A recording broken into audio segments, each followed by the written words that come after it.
আগের ভিডিওতে আমি তমলুকের বর্গভীমা মন্দিরের কিছু তথ্য আপনাদের সামনে রেখেছি। আর এই হাঁড়িকাঠিটি হলো সেই তমলুক বর্গভীমা মন্দিরের হাঁড়িকাঠি, যেই হাঁড়িকাঠিতে মন্দির স্থাপনা থেকে রোজই পাঠা বলি হয়ে আসতো।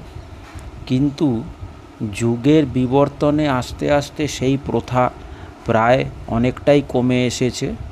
এখন বলি হয় কিন্তু খুবই কম হয়।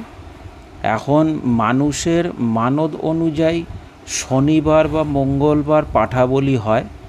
এছাড়াও দুর্গাপুজোর সময় সপ্তমী তিথিতে এবং নবমী তিথিতে বেশি করে পাঠা বলি হয়।